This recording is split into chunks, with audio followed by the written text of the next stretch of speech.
अगर पटरी से बिगाड़ हो गया, मान्य सदस्य हो गया, बाहर बोल दिया ना, बाहर बोल दिया ना, आ गया विषय तो आप लोगों का आ गया।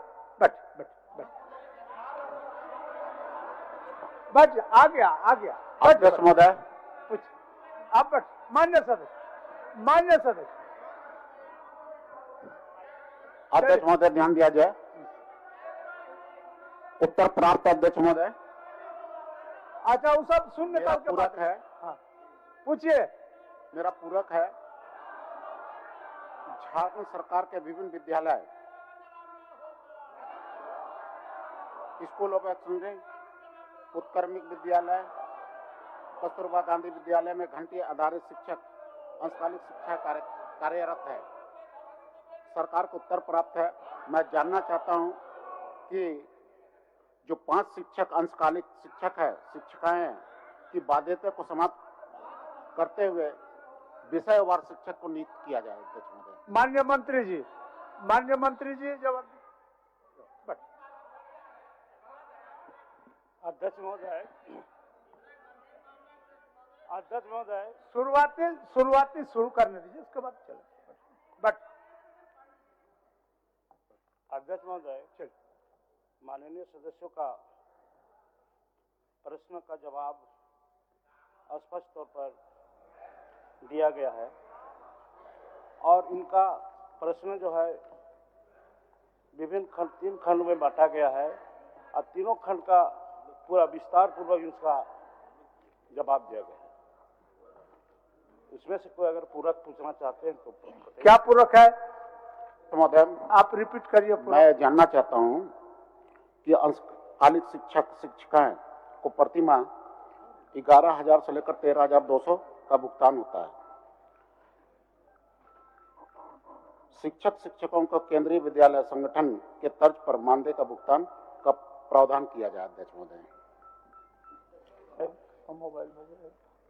कस्तूरबा गांधी बालिका विद्यालय में प्रति विद्यालय 5 अंशकालीन शिक्षिकाओं से पठन का कार्य लिए जाने हेतु अनुमोदित वार्षिक बजट में स्वीकृति प्राप्त है।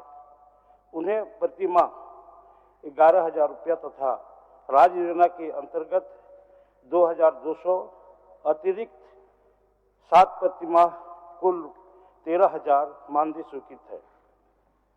अध्यक्ष महोदय, यही तो अंतर है, आपको समझना होगा। अध्यक्ष महोदय, यहाँ पर ये लोग को दिया जा रहा है केंद्रीय वेतनमान के अनुसार 13,200, जबकि इसका अंतिम पारा में देखा जाए कि इनको प्रावधान है 27,500 से 28,250 रुपया तक है। तो इसलिए मैं चाहता हूं कि इसको विषयवार शिक्षक नियुक्त करते हुए, ताकि वो अलग अलग सब्जेक्ट में लोग ना पढ़ाएं और संस्कृत का हो, किसी भी शिक्षक हो तो उसका आसानी भी होगा और उनका वेतनमान भी बढ़ेगा और उनका जो केंद्रीय वेतनमान है जो 27,000 तक है, वो ये असल बात 11,500 बहुत कम मानदेय हो जा रहा है। इसलिए हम चाहते हैं कि इसको संशोधन किया जाए और उसको 27,000 तक इसको पहुंचाया जाए। बस वेतन की तो मांग है। माननीय मंत्री जी। अध्यक्ष महोदय,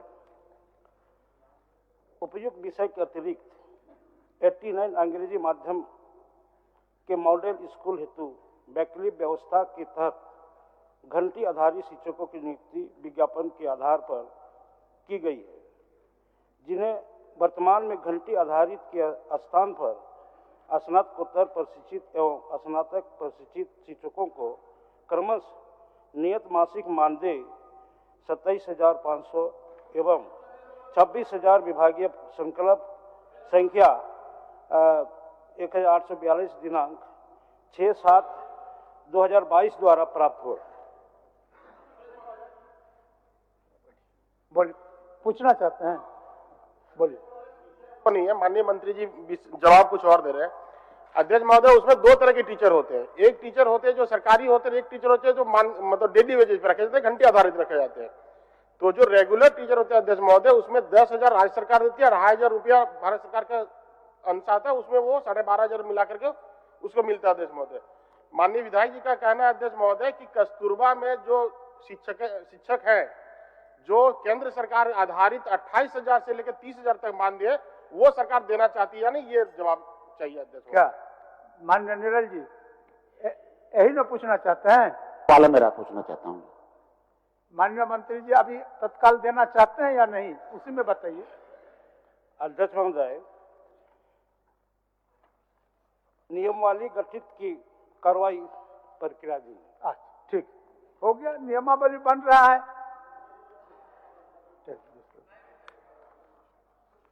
हो गया, अब नियमावली बन रहा है, नियमावली में फिर संशोधन करके आप जिस विषय को रखे हैं उनको अंगीकृत करने का काम करेंगे। ठीक है, धन्यवाद। माननीय सदस्य समीर कुमार मोहंती जी।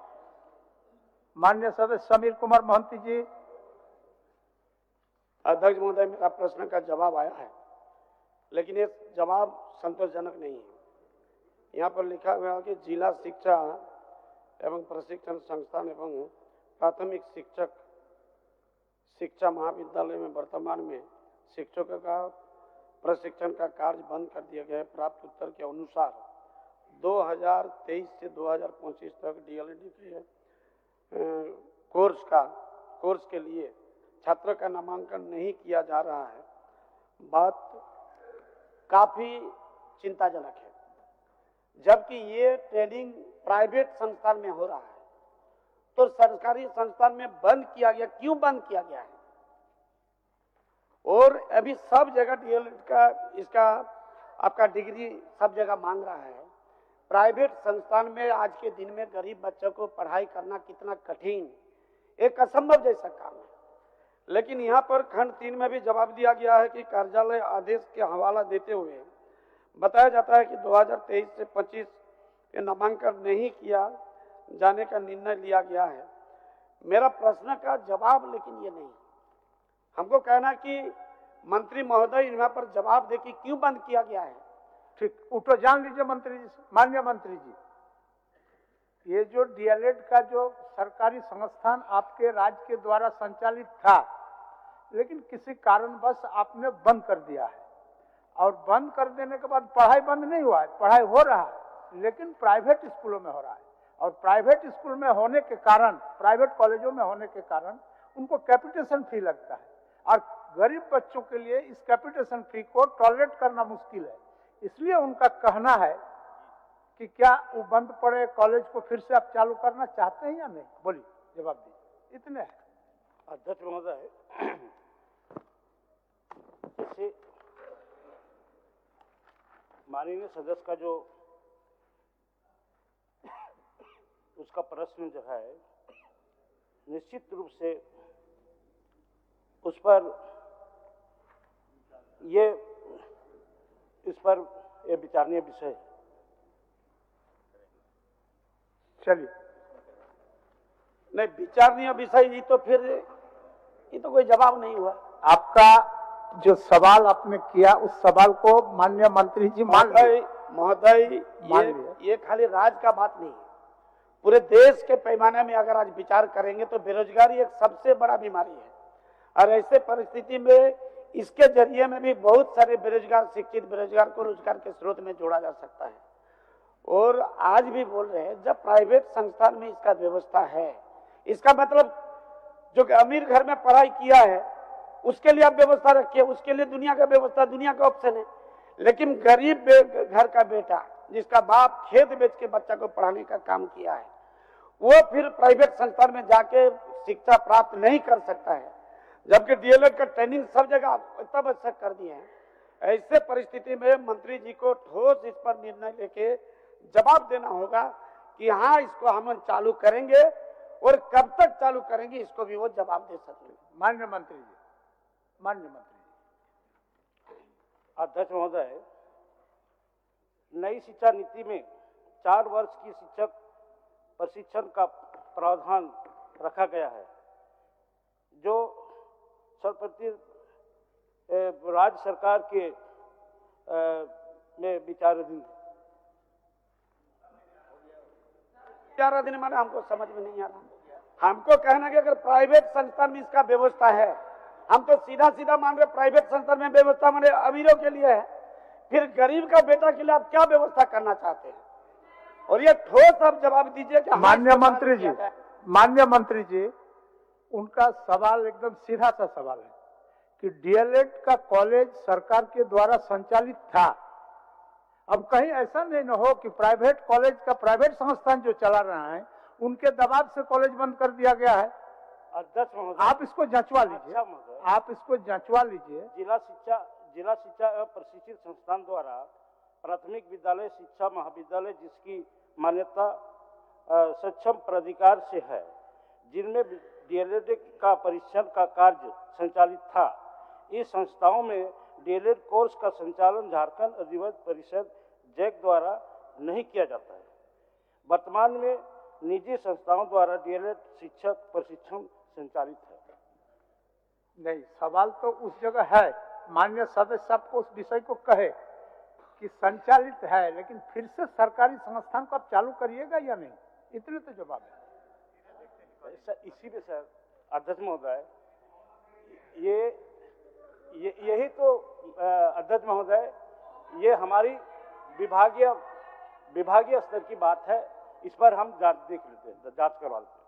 आप जी सब विभागीय बातें हैं, लेकिन हमको कहना है कि ये बंद हुआ तो क्यों हुआ है, कौन सा हित के लिए, छात्र हित के लिए, बेरोजगार के हित के लिए, राज्य के हित के लिए आप ये संस्थान का आपका ट्रेनिंग सेंटर बंद हो गया है, इसको प्राइवेट कैसे चालू हुआ है? अध्यक्ष महोदय दिखवा लीजिए। शिल्पी जी आप बोलिए कि दिखवा लेंगे, इसको चालू करेंगे। ठीक ठीक, चलिए। क्या बोल रहे थे अध्यक्ष महोदय? इसमें थोड़ा मंत्री जी का सहयोग करना चाहूंगी। नई शिक्षा नीति के अनुसार अध्यक्ष महोदय 2030 के बाद डीएलएड की पढ़ाई इनवैलिड हो जाएगी, उसका कोई मान्यता नहीं रहेगा। और जिस तरह से न्यू एजुकेशन पॉलिसी के तहत हम लोगों की सरकार या कोई भी राज्य सरकार बढ़ रही है, तो फेज आउट के हम लोग प्रक्रिया में हैं, तो जिस कारण से सरकारी संस्थाओं में बंद है, आइडियली इसको प्राइवेट संस्थाओं में भी नहीं पढ़ाना चाहिए, मगर पैसा कमाने के चक्कर में अगर कर रहे हैं सर, तो हम लोग अपने सरकार की तरफ से प्राइवेट संस्थाओं में भी एक लेटर जारी कर सकते हैं, वो माननीय मंत्री जी का विचार रहेगा। अच्छा, उसको दिखवा लीजिए। ठीक, माननीय सदस्य नवीन जायसवाल। अध्यक्ष महोदय, मेरा प्रश्न राज्य के माननीय आपके माध्यम से है कि क्या यह बात सही है कि 7 सालों में झारखंड राज्य के लगभग 444 बालू घाटों में सिर्फ 20 बालू घाटों की बंदोबस्ती हो पाई है? और जो जवाब हमें मिला है अध्यक्ष महोदय, सभी चीज लिखे हैं। प्रैक्टिकल बात यह है कि बालू आज प्रधानमंत्री आवास हो, अबुआ आवास हो, हर चीज में बालू का किल्लत है। सरकार ये बताए कि बालू आम लोगों को, गरीब को कैसे मिलेगा, बालू घाट कब नियमित होगा, कैसे लोगों तक बालू पहुंचेगी, पर हाईवा क्या रेट सरकार देगी, प्रधानमंत्री आवास के लिए क्या देगी, थोड़ा मानिए मंत्री जी, इसमें जो जवाब आया है वही गोल गोल जवाब है अध्यक्ष महोदय, केवल इतना ही हमको पूछना है। माननीय मंत्री जी सीधा जवाब दीजिए, सीधा बोल नहीं दीजिए। माननीय मंत्री जी जवाब दे रहे।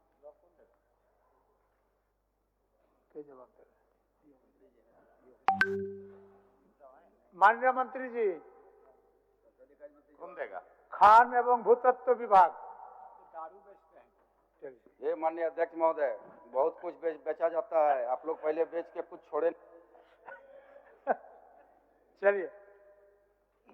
माननीय अध्यक्ष महोदय, माननीय सदस्य का चिंता, और उस चिंता को हम लोग लिखित रूप से उत्तर दे चुके हैं, और हम समझते हैं कि माननीय सदस्य महोदय आश्वस्त हो जाना चाहिए कि राज्य सरकार गंभीर है। आम जनता को बालू देने के लिए, चाहे प्रधानमंत्री आवास हो, चाहे वो अबुआ आवास हो, कोई भी आवास हो, उसके लिए आम जनों को सहज रूप से बालू मुहैया कराने के लिए राज्य सरकार की संकल्प है। उसके लिए राज्य सरकार पॉलिसी भी बनाई है महोदय। जो टैक्स नहीं देते हैं उसके लिए फ्री में बालू राज्य सरकार घोषणा की है महोदय, और लोगों को मिल भी रहा है महोदय। और जहां तक इनकी चिंता है महोदय, झारखंड सैंड माइनिंग पॉलिसी 2017 के तहत राज्य सरकार अंतर्गत जिला सर्वेक्षण रिपोर्ट बालू घाट अंतर्गत वर्गीकृत कैटेगरी 2 के बालू घाटों की संचालन की जिम्मेदारी झारखंड राज्य खनिज विकास लिमिटेड को दी गई है। राज्य में कुल 444 बालू घाट है, कैटेगरी 2 के अंतर्गत वर्गीकृत है, जिनकी वस्तु स्थिति यह है कि कुल 261 बालू घाटों का LOI निर्गत कर दिया गया है। उसके विरुद्ध 159 बालू घाटों का एकरारनामा निष्पादित हो गया है। साथ ही 64 बालू घाटों का महोदय पर्यावरण स्वीकृति इसी एवं 24 बालू घाटों का TORI प्राप्त है। अन्य बालू घाटों का वैधानिक स्वीकृति से संबंधित प्रक्रियाधीन कार्रवाई है महोदय, कार्रवाई प्रक्रियाधीन है।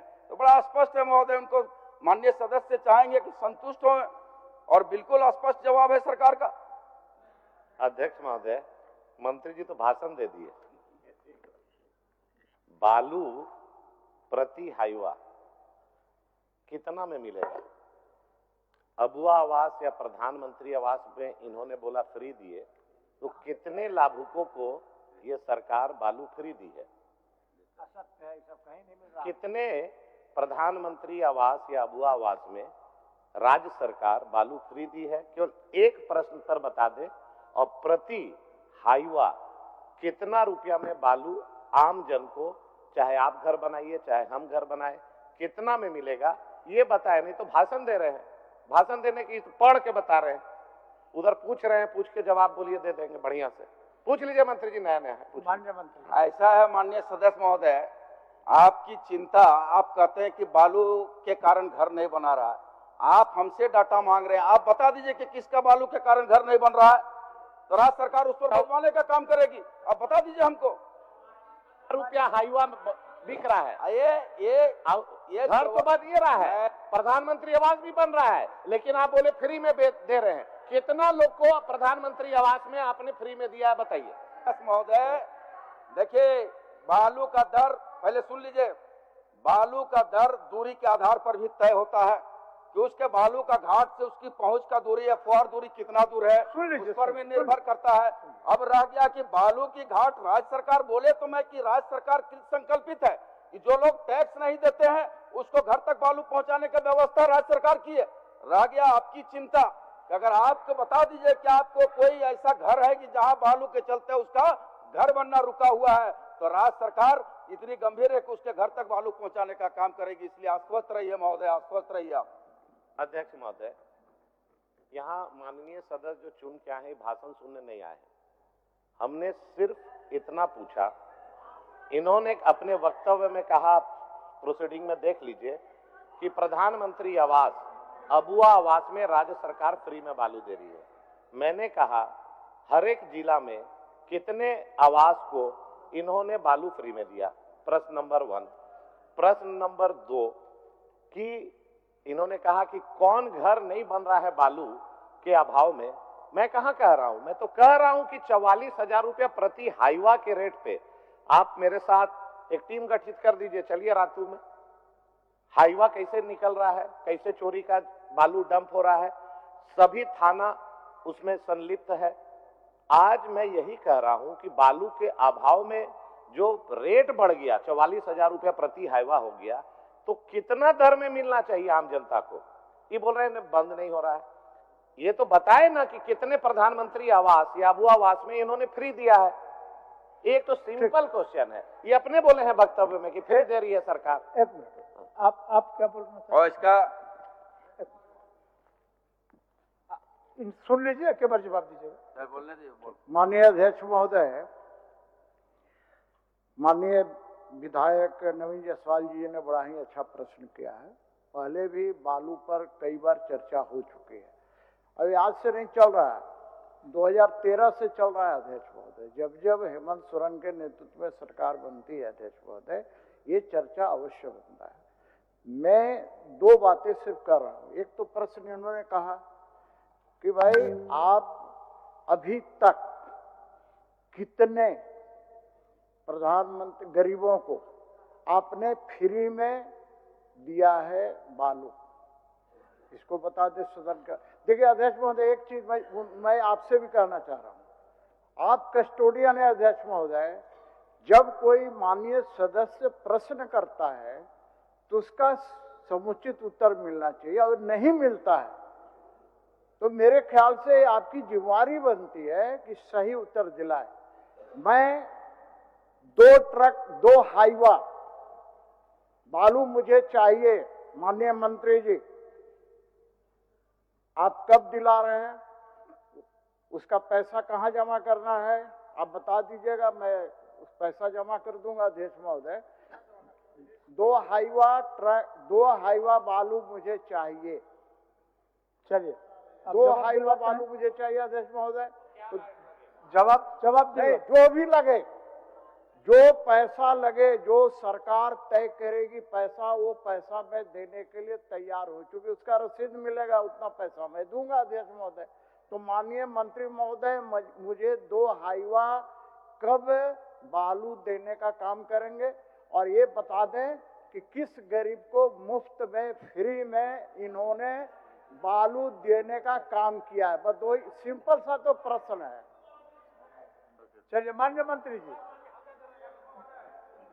बट सब एक साथ नहीं, धीरे धीरे प्रश्न जैसे आएगा जवाब वैसे होगा। अध्यक्ष महोदय, जहां तक माननीय सदस्य का चिंता था कि लोगों को बालू नहीं मिल रहा है, लाभुकों को बालू नहीं मिल रहा है, मैं तो बार बार कह रहा हूं अध्यक्ष महोदय कि लाभुक खुद बालू ले जाते हैं, बालू उनको अपने सुविधा अनुसार विभिन्न घाटों से ले जाते हैं। तो मैं तो कह रहा हूं कि हर लाभुक को, अब वो आवास बना रहे हैं वहां तो कोई सप्लायर तो बालू देता नहीं महोदय, वो खुद लाभुक बालू ले जाते हैं। राज्य सरकार के प्रावधान है क्या कि अबू आवास में बालू पहुंचा के देने का? लाभुक अबू आवास हो, प्रधानमंत्री योजना हो या अन्य योजनाएं हैं जो जिसका लाभुक समिति द्वारा संचालन होता, खुद ले जाते हैं बालू महोदय, संचालित कर रहे हैं। रह गया सीपी बाबू का चिंता, नवीन बाबू का चिंता कि कितना रेट में, आप लोग आज तक नहीं बता पाए कि पेट्रोल और डीजल कितना रेट में, आज तक नहीं बता पाए कि कितना फिक्सेशन होगा, कब बढ़ेगा।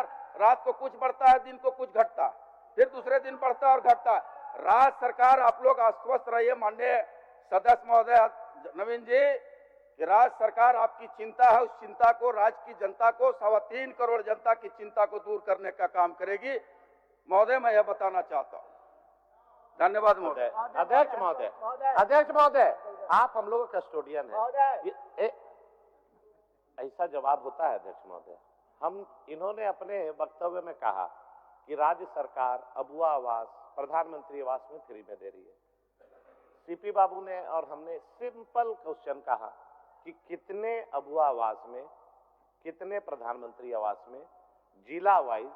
अगर ये नहीं दे पा रहे हैं जवाब तो इसको अभी स्थगित कर दीजिए अध्यक्ष महोदय, होमवर्क करके आने बोलिए, इसलिए कि इनको नहीं मालूम। पेट्रोल डीजल से कर दिए डिस्प्ले, पेट्रोल डीजल का रेट पेट्रोल पंप में डिस्प्ले में रहता है, बालू का रेट डिस्प्ले में है क्या?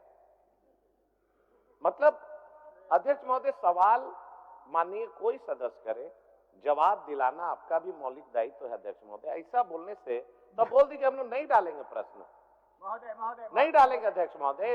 इतना बड़ा ज्वलंत इशू है बालू, पूरे झारखंड के लोग, पूरा गरीब, जो आम मिडिल क्लास, जो अपना घर बना रहे, उसका सब बजट देखिए अध्यक्ष महोदय, पेपर का हेडिंग है, बालू की किल्लत से घर बनाने में छूट रहे हैं पसीने, निर्माण की बढ़ रही है लागत, और इतना गंभीर मंत्री जी हैं और ऐसा जवाब शोभा नहीं दे रहा है अध्यक्ष महोदय। आप हम लोगों को 2 प्रश्न है, उसको जवाब दिला दीजिए। माननीय मंत्री जी, महोदय, हाँ बोल लीजिए। महोदय, मैं ये जानकारी देना चाहता हूँ कि राज्य सरकार की निष्क्रियता के कारण आज चोरी में बालू खरीद रहे हैं महोदय, आज चोरी से बालू मिल रहा है, बहुत महंगाई के दर में मिल रहा है महोदय। और दूसरी बात मैं कह देना चाहता हूँ महोदय कि आज रांची में बिहार राज्य से बालू लाया जाता है, तब बालू की आपूर्ति हो रही है, अन्यथा यहाँ भी घर नहीं बनता महोदय। इसलिए महोदय, आज 2 ट्रक हाईवा का बालू कहाँ मिलेगा? सीपी बाबू को जरूरत है तो बता दे, पैसा ही जमा करेंगे, दिलवा दें इनको बालू। अध्यक्ष महोदय, क्वेश्चन में तो साफ उत्तर में खंड 3 में लिखा हुआ है महोदय कि ऑनलाइन बालू उपलब्ध, 21 लाख एमटी हमारे यहाँ बालू उपलब्ध है महोदय। ऑनलाइन अप्लाई करें, उनके घर तक बालू जाएगी। ऑनलाइन यहाँ उत्तर में खंड 3 में स्पष्ट किया हुआ है महोदय कि झारखंड स्टेट माइनिंग पॉलिसी 2017 के तहत 21 लाख सीएफटी बालू उपलब्ध है जेएसएमडीसी के पास में। ऑनलाइन अप्लाई करें, उनके घर तक बालू पहुंचेगा महोदय। कागज पर जवाब उत्तर लिखा हुआ है महोदय। ठीक, चलिए बच्चे, हो गया सीपी बाबू। अब उतना नहीं हो गया इनका अंतिम अंतिम अंतिम उतना नहीं, 1 मिनट उनको पूछने दीजिए। माननीय अध्यक्ष महोदय, जी उन्होंने ठीक कहा, माननीय मंत्री जी ने ठीक कहा कि खंड 3 में स्पष्ट लिखा हुआ कि जेएसएमडीसी के पास ये अप्लाई करें, बालू मिलेगा इनको। तो अध्यक्ष महोदय, मैंने जेएसएमडीसी में भी बात किया था, वहां से मुझे जवाब मिला कि आप ऑनलाइन आप कीजिए, आपको बालू मिलेगा। तो मैंने ऑनलाइन बात किया अध्यक्ष महोदय लेने के लिए, क्योंकि मुझे जरूरत है, मैं कोई हवा में नहीं बात कर रहा हूँ, मुझे बालू की जरूरत है, इसलिए मैं बोल रहा हूँ। तो वहां क्या है कि आपको ट्रक लेके जाना होगा। अब ट्रक लेके जाइएगा अध्यक्ष महोदय, तो बालू वहां एक लिमिट तक ही, सीएफटी तक ही बालू मिलेगा अध्यक्ष महोदय। कोई ट्रक जाना नहीं चाहता है कि उतना बालू लेके हमारा भाड़ा में पुसाई नहीं खाएगा अध्यक्ष महोदय। तो ये हवा में बात कर रहे हैं अध्यक्ष महोदय। मैं एक बात कर रहा हूँ, 2 ही प्रश्न किया कि भैया ठीक है, आप बताइए ना, मेरे को चाहिए 2 आईवा बालू, आप थोड़ा मदद कर दीजिए ना मंत्री जी, एक विधायक बोल रहा है, थोड़ा मदद कर दीजिए, आप मदद कर दीजिए ना। इन्होंने ठीक कहा। मैं विस्तार से एक बात और बता रहा हूँ, ऐसा नहीं है कि बालू नहीं मिला। अभी मनोज जी ने क्या कहा, क्योंकि बरही के विधायक है, सब ट्रक बिहार वाला उधरे से आता है बालू लेकर। मैं भी बालू, बिहार का बालू लेकर के ही काम करवा रहा हूँ अध्यक्ष महोदय, बिहार का बालू लेकर काम करवा रहा हूँ अध्यक्ष महोदय। और वो तौल पर आता है, हाईवा वो तौल पर माननीय आता है। मंत्री तो जी, मेरा कहना इसको है कि दिखवा ये लीजिए, बालू- दर का जो बालू असल में तारतम्य है, उस तारतम्य को बिहार आप आ रहा है। दिखवा लीजिए। और बिहार का बालू यहाँ आ रहा है। महोदय, हो गया, उसका तारतम्य को दिखवा लीजिए। महोदय, चलिए, सिटी भाव की चिंता लाजमी है, लेकिन उनको अंतिम में बता देना चाहते हैं 1,63,000 सीएफटी राज्य की जनता को फ्री बालू दिया गया है। उसका डाटा चाहेंगे तो हम उनको भेज देंगे समय। ठीक ये है। 573 लाभुकों को दिया गया है महोदय 1,63,000 सीएफटी बालू। केवल आरोप लगाने से नहीं होता है महोदय। रह गए महंगाई की बात तो नहीं करें तो बेहतर होगा महोदय। 573 लोगों तक बालू, 573 लोगों को आपको कागज दे रहे हैं। 1,63,000 सीएफटी आपको कागज दे दिया देगा, गया है। कागज दे। चलिए, धन्यवाद महोदय। चलिए।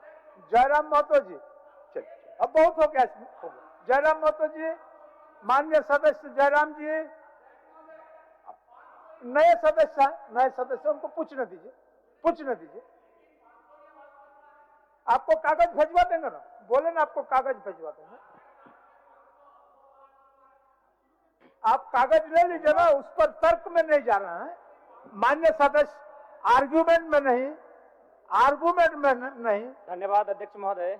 विश्वास से मिलो ये वस्तु तर्क के बहुत दूर, तर्क में नहीं जा रहा हूँ। आप विश्वास करिए उनके कागज क्या से, यह बात कागज सही है कि 2 मई 2023 को सरकार द्वारा 80 उत्कृष्ट विद्यालयों का उद्घाटन किया गया है? क्या यह बात सही है कि 2017 में कंप्यूटर आधारित शिक्षा प्रदान करने के लिए स्मार्ट क्लासरूम योजना आरंभ की गई है?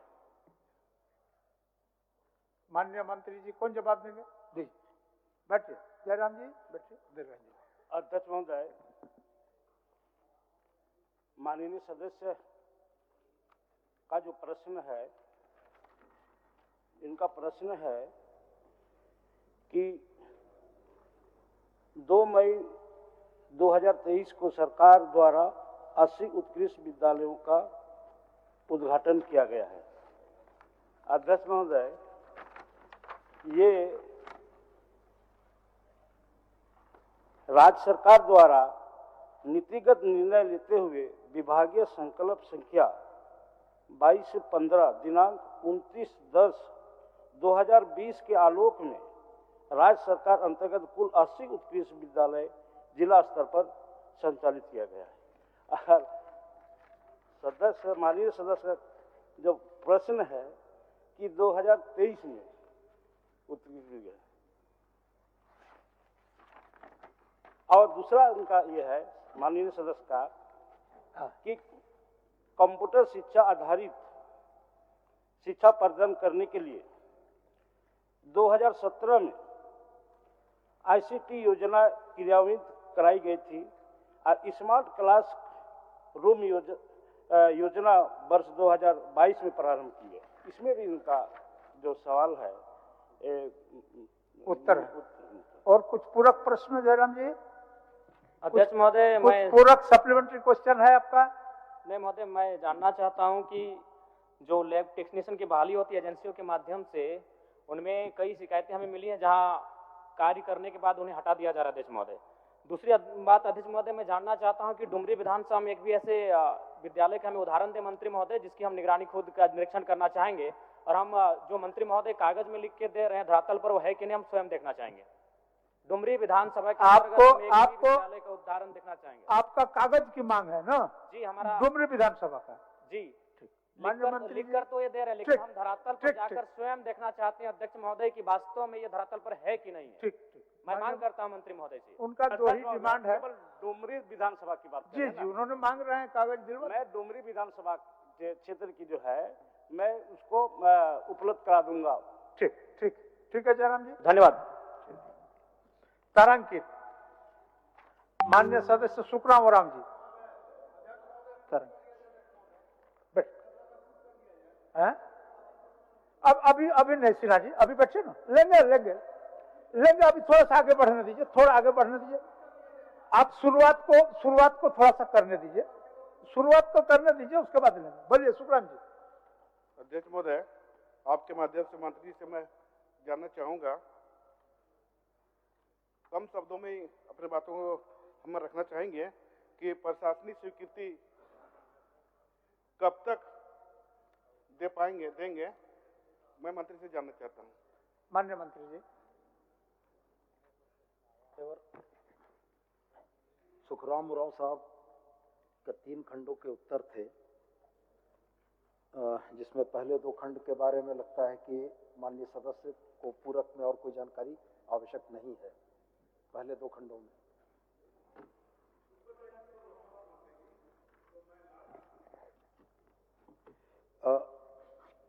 तीसरे खंड में जो प्रमुख प्रश्न इनका था, जवाहरलाल नेहरू महाविद्यालय चक्रधरपुर को स्टेट ऑफ द आर्ट संस्थान के रूप में विकसित करने का राज्य सरकार ने निर्णय लिया है और झारखंड राज्य भवन निर्माण निगम लिमिटेड रांची द्वारा डीपीआर तैयार किया जा रहा है, जिसमें महाविद्यालय के जीर्णोद्धार कार्य और साइंस ब्लॉक, आर्ट ब्लॉक और मल्टीपर्पज ब्लॉक को सम्मिलित किया गया है। उक्त डीपीआर पर प्रशासनिक स्वीकृति की कार्रवाई चल रही है। हम लोग बहुत जल्दी निर्णय लेकर आपको संतुष्ट करेंगे। हो गया? कुछ समय सीमा? बहुत जल्दी करेंगे आपको। ठीक है। माननीय सदस्य श्री सुरेश कुमार बैठा।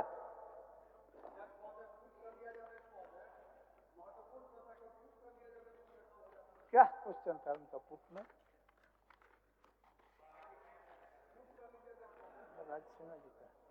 चलिए मैं पुट कर लिया। ठीक, चलिए। धन्यवाद अध्यक्ष महोदय, आपने मुझे बोलने का अवसर दिया है। बोलने का नहीं, पूछिए। आपका पूरक प्रश्न है, उसको पूछिए। जो उत्तर आपको प्राप्त हुआ है, उत्तर तो आप देख लिए हैं, उसमें और क्या पूछना?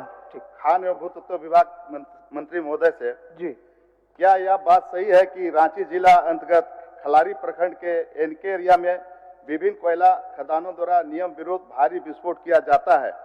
पहला सवाल। दूसरा सवाल है, क्या यह बात सही है कि भारी विस्फोट कारण आसपास बसे घरों में दरारें पड़ गई जाती है? तीसरा है, यदि उपरोक्त खंडों के उत्तर स्वीकारात्मक है तो क्या सरकार उक्त कोयला खदानों द्वारा नियम विरुद्ध हो रहे विस्फोट को रोकते हुए प्रभावितों के घरों का आकलन कराकर उचित मुआवजा देने पर विचार रखती है? हाँ तो कब तक, नहीं तो क्यों नहीं? साथ ही साथ मेरा कहना सर कि वर्षों से वहाँ रैयतों का जमीन लिया गया, उसका जमीन को लेकर विस्फोट करके उसको कोयला खदान बना दिया गया और वर्षों से वहाँ तालाब बना हुआ है। क्यों नहीं रैयतों को वैसे खाली पड़ी हुई जमीन को वापस क्यों नहीं किया जाए? मेरा ये मांग। ये विषय प्रश्नगत नहीं है, आप प्रश्नगत जो सवाल आपका बनता है उसको बोलिए कि विस्फोट का आकलन कराने के लिए बोले, है ना? जी जी। माननीय मंत्री जी। माननीय सदस्य का जो चिंता है, उनकी चिंता है कि खलारी प्रखंड अंतर्गत एनके एरिया में विभिन्न कोयला खदानों के द्वारा नियम विरुद्ध विस्फोट किया जाता है महोदय।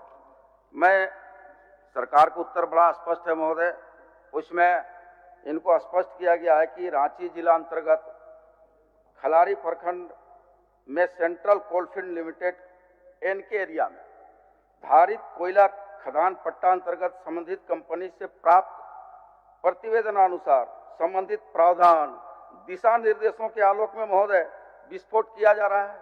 दूसरा, उनका जो माननीय सदस्य का चिंता है कि कई घर क्षतिग्रस्त है महोदय, सरकार के पास ऐसी कोई संज्ञान नहीं है कि क्षतिग्रस्त हुए हैं उनको मुआवजा दिया जाए। निश्चित तौर पर अगर सरकार के संज्ञान में आएगा या माननीय सदस्य के द्वारा संज्ञान में लाया जाएगा तो निश्चित तौर पर उसका आकलन करके उन पीड़ित परिवारों को उसकी मुआवजा दिया जाएगा महोदय।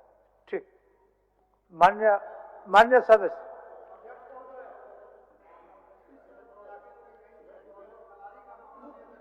अच्छा, उनको थोड़ा सा पूछने दीजिए। आपका कुछ है? 3 ही पूरक देंगे, 3 ही पूरक, जिसमें से मान्य सदस्य का फिर रहेगा। एक आप पूछ लीजिए, कुछ पूछ लीजिए महोदय। इनका देखिए, सरकार का जो माननीय मंत्री जी उत्तर दे रहे हैं कि विस्फोट के द्वारा जो दरारें पड़ रही है घर में, उसका आकलन माननीय सदस्य ने मांगा है। अब माननीय मंत्री जी अगर उन्हीं को बोलेंगे कि आप इनका व्यवस्था करा दे कि कितना घर दरार पैदा हुआ है, तो बड़ा विडम्बना है। विभाग को चाहिए कि जो इनके एरिया क्षेत्र है वहां पे खनन तो हो रहा है, विस्फोट भी हो रहा है, वहां के जो रैयत हैं, वहां के रैयतों को उसका नुकसान भी हो रहा है। तो इनका कहना है कि भाई सरकार उन रैयतों को जिनका घर बना हुआ है उनको वहां पे व्यवस्थित करे, उनका जो नुकसान हुआ है उसकी भरपाई कर दे। ठीक ठीक ठीक। और क्या बोल रहे थे राज जी? उस इलाके से आता हूं जहां अधिकांश इस प्रकार के विस्फोटक पदार्थ से विस्फोट करके खनन कार्य चल रहा है अध्यक्ष महोदय। ये सीसीएल या बीसीसीएल का आंकड़ा अगर माननीय मंत्री जी मानेंगे तो वो तो कहेंगे कि हम नियमतः कर रहे हैं। अध्यक्ष महोदय, घोर धांधली है अध्यक्ष महोदय, और इतना ज्यादा विस्फोट है, उनको कोयला निकालने के लिए किसी हद तक वो जा रहे हैं अध्यक्ष महोदय, और कोई भी ग्रामीणों का हो, मजदूरों का पूर्णतया शोषण किया जा रहा है अध्यक्ष महोदय। इसलिए अध्यक्ष महोदय मेरा यह आग्रह होगा, आपसे एक आग्रह होगा अध्यक्ष महोदय कि इस पे एक सदस्यों का कमेटी बनाया अध्यक्ष महोदय, और ये पूरे झारखंड में इन विस्फोट जहां जहां खदान चल रहा है, जहां विस्फोट किए जा रहे हैं, उसकी जांच करे, वहां के ग्रामीणों से उनको मुआवजा मिला कि नहीं अध्यक्ष महोदय। ये बहुत गंभीर विषय अध्यक्ष महोदय, इसलिए इसकी जांच के लिए एक समिति बना दिया जाए अध्यक्ष महोदय। माननीय मंत्री जी, माननीय अध्यक्ष महोदय, माननीय कई सदस्यों ने इस प्रश्न को पुट किया। हम एक बताना चाहेंगे महोदय कि देखिए डीजीएमएस का मानक है महोदय, और डीजीएमएस के मानक के अनुरूप सीसीएल जो है परियोजना द्वारा विस्फोट किया जाता है कोयला उत्खनन करने के लिए।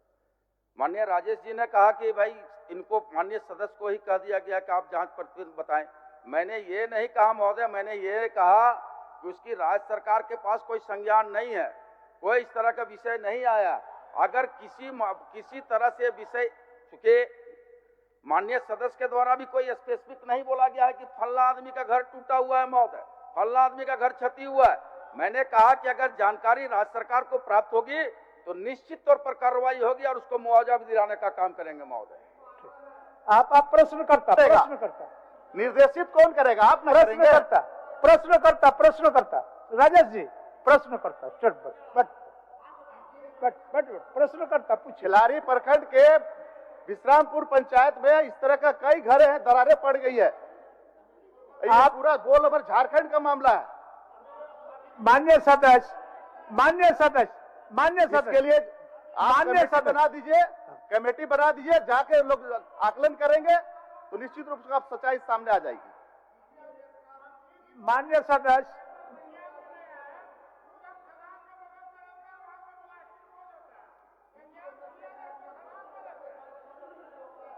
एक आदमी बोलिए। मनोज बाबू, एक आदमी मनोज बाबू बोलिए।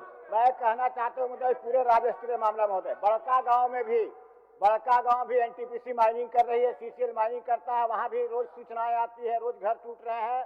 महोदय, निश्चित रूप से मैं राज सिन्हा जी के जो मांग किया है कि राज्य स्तरीय कमेटी बना जाए, कमेटी बना के जांच कराया जाए, और यह जो अवैध माइनिंग जो अब हम लोग मंत्री से उत्तर ले लेते हैं, मंत्री से उत्तर ले लेते हैं। बैठिए महोदय, मंत्री से उत्तर ले लेते हैं। महोदय, मंत्री जो माननीय सदस्य का जो चिंता है उस पर हम दिखवा लेंगे, जांच करवा लेते हैं महोदय। ठीक, हो गया चल, हो गया, और वो जांच करवा लेंगे, दिखवा भी लेंगे, आश्वासन भी दे दिए, आश्वासन हो गया। बट माननीय रामचंद्र सिंह, माननीय सदस्य रामचंद्र सिंह, रामचंद्र सिंह जी। अध्यक्ष महोदय, उत्तर मिला है, लेकिन इसमें मेरा ये कहना है, पहले सत्र में भी अध्यक्ष महोदय हमने मामला को रखा था। इन्होंने कहा था कि वहां से अगर डिमांड आ जाए तो उसको हम वहाँ महाविद्यालय, डिग्री महाविद्यालय खोलेंगे। तो वहाँ से आ भी गया है, और हम माननीय मंत्री जी से चाहेंगे कि चूंकि इन्होंने स्वीकार किया है कि 30-40 किलोमीटर दूरी में कोई डिग्री कॉलेज नहीं है, तो वहाँ के लोग कैसे पढ़ेंगे सर? इसलिए वहाँ डिग्री कॉलेज खोलने के लिए मंत्री जी से कहा जाए सर। माननीय मंत्री जी। माननीय सदस्य की अपने क्षेत्र की जनता के प्रति जो चिंताएं हैं उससे मैं बिल्कुल सहमत हूँ। उत्तर भी यही कहता है कि बरवाडी से डिग्री महाविद्यालय मनिका की दूरी 35 से 40 किलोमीटर है, और ग्रॉस एनरोलमेंट रेशियो में अभी बहुत काम किए जाने की जरूरत है। मैं माननीय सदस्य को इस बात के लिए आश्वस्त करता हूं कि उनकी इस जायज चिंता, अपने क्षेत्र के लोगों के प्रति उनका जो समर्पण है, सरकार उसको निश्चित रूप से ध्यान में रखेगी और बहुत यथाशीघ्र इसमें एक नीतिगत निर्णय लेते हुए माननीय सदस्य को अवगत कराएगी। ठीक, धन्यवाद। माननीय सदस्य श्री जनार्दन पासवान जी। जनार्दन पासवान, जो उत्तर आया महोदय उससे मैं संतुष्ट नहीं हूँ, इसलिए मैं कह रहा हूँ कि चतरा जिला के इनका होने दीजिए, इनका होने दीजिए ना। चलिए, चतरा जिला के हंटरगंज प्रखंड के मां कोलेश्वरी पहाड़ पर जिस तरह से पहाड़ को मैंने नियम संगत, ये तो उत्तर दिया कि नहीं नियम संगत हम किए हैं, लेकिन महोदय मैं ये बताना चाहता हूँ कि बिल्कुल नियम को ताक पर किया गया है। पूरा जंगल एरिया पड़ता है, वन विभाग के अंदर हुआ स्थापित है माइंस, और वैसे माइंस चलाना हम समझते हैं कि एकदम धज्जी उड़ाया जा रहा है इसको। हाँ, एकदम अवैध है। और वहां से महोदय जब मैंने वो ट्रांसपोर्टिंग होता है तो कोलेश्वरी पहाड़ से पहले लूटा उतरा गांव में, लूटा के बाद कोलवा उतरा, कोलवा के बाद केदली उतरा, बेदौली उतरा, हंटरगंज बाजार में एकदम रोड को तहस नहस के पूरा ग्रामीण क्षेत्र जो घनी आबादी है वो एकदम तहस नहस, वहां पर कोई रहना नहीं चाहता। और बहुत लोग धरना भी दिए महोदय, 10 बार धरना दिया है, और जो उत्तर आया है उसे तो एकदम संतुष्ट। मैंने माननीय मंत्री जी जवाब दें कि आखिर कैसे इसको बंद करावेंगे। माननीय मंत्री जी, माननीय मंत्री जी, प्रश्न सुन लिए उनका? जय महोदय, सुन लिया महोदय। इनकी चिंता है कि चतरा जिला अंतर्गत हंटरगंज के मोजा लुट्टा में वन क्षेत्र के पत्थर अवैध खनन के संदर्भ में है महोदय। तो सरकार का उत्तर इनको मिला हुआ है, प्राप्त है महोदय। हमको लगता है कि सरकार का उत्तर बड़ा स्पष्ट है महोदय। उसमें जो उत्तर प्राप्त है महोदय इनको कि चतरा जिला अंतर्गत हंटरगंज थाना, हंटरगंज, मोजा लुट्टा, खाता नंबर 123469, प्लॉट संख्या 48P 47 49 74P 88P 92 93P के 5 एकड़ 72 डिसमिल जमीन में महोदय मेसर्स मां कोलेश्वरी स्टोन वर्क्स द्वारा साझेदार श्री परमानंद सिंह के पक्ष में संवैधानिक अनापत्तियां प्राप्त करने के पश्चात महोदय 3/8/2015 को 10 वर्षों के लिए लघु खनिज पत्थर खनन का पट्टा स्वीकृत हुआ है महोदय। और मां कोलेश्वरी स्टोन को नियमानुसार खनन पट्टा स्वीकृत हुआ है महोदय। अब माननीय सदस्य की जो चिंता है कि कई अवैध क्रेशर चल रहे हैं, सवाल है कि सरकार के संज्ञान में और वहां पर डीएमएफटी का टास्क फोर्स, जिला का टास्क फोर्स बना हुआ है महोदय, और टास्क फोर्स समय समय पर कार्रवाई किया है महोदय। और उसके उदाहरण हमारे पास है महोदय। उसमें 2023 में भी कार्रवाई हुई है। 2023 में भी 27 लाख रुपया का 27,89,307 रुपया भुगतान करने का निर्देश इनको मां कोलेश्वरी को दिया गया है कि भाई आप खनन पट्टा से आगे बढ़े थे। तो निश्चित तौर पर सरकार गंभीर है महोदय, और इसको मां कुलेश्वरी को 28 लाख रुपया का 2023 में फाइन लगा है महोदय, और उसका जमा भी कर लिया गया है महोदय। महोदय, मेरा जो सीधा प्रश्न था कि भाई मां कुलेश्वरी मैसेज को जो दिया गया है वो नियम संगत नहीं दिया गया। ये जवाब तो आगे बंद करके महोदय, लेकिन वो नियम संगत इसलिए नहीं दिया गया है क्योंकि पूरा फॉरेस्ट एरिया है और वो कोलेश्वरी पहाड़ आप सब लोग जानते हैं कि वो तीनों धर्म के संगम स्थल है, और उस पर जिस तरह से माइनिंग हो रहा है और माइनिंग के बाद जो ट्रांसपोर्टेशन हो रहा है वो 20 गांव प्रभावित हो रहा है महोदय। और हमारा इसमें तो सीधा कहना है कि जो जहां पर माइनिंग हो रहा है 1000 फीट कम से कम दूरी पर नियम संगत होना चाहिए था महोदय, लेकिन वहां तो 200 फीट भी नहीं है। चारों तरफ वन विभाग पड़ता है, चारों तरफ फॉरेस्ट पड़ता है, कैसे इसको दिया गया? इसको महोदय माननीय मंत्री जी से हमारा आग्रह है कि एक बार जांच कराइए और वैसे अधिकारी पर और वैसे कार्य जो माइनिंग करवा रहा है उस पर कार्रवाई होना चाहिए। ठीक, जांच कराने के लिए आग्रह कर रहे हैं। हम इसको दिखवा लेते हैं महोदय, इसको हम दिखवा लेते हैं। हो गया, बोल दिए जब देख। अब 25 हो गया, इसको रिन्यूअल मत कीजिएगा। ठीक है, हो गया, वो दिखवा लेंगे। इसलिए कि वहां पर धर्म का स्थान है, 4-6 महीना का बात है। आप अपने माने कि 5.72 एकड़ उसको अलॉट था, उसके अलावा ये अवैध खनन किया, तभी आप 28 लाख रुपया फाइन लगाए। इसका मतलब ये संवेदक जो है ये इलीगल माइनिंग कर रहा है। हो गया, आप दिखवा लेंगे। रिन्यूअल आगे भविष्य में आप इतने कर दिए, आगे रिन्यूअल नहीं करेंगे, बोल दीजिए। श्रीमती मंजू कुमारी, हो गया, दिखवा लेंगे, बोल दिए।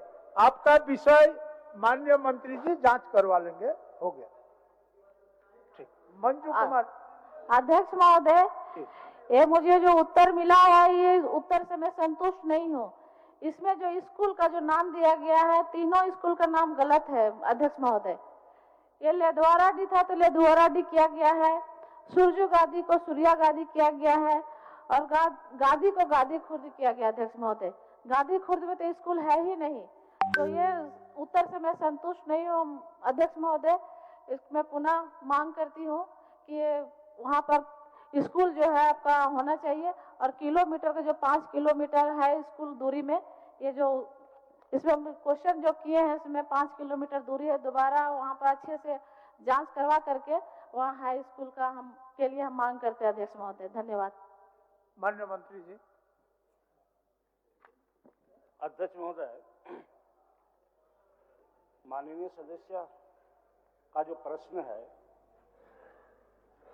मध्य विद्यालय से उच्च विद्यालय की उत्क्रमित करने की प्रश्न को रखा गया है।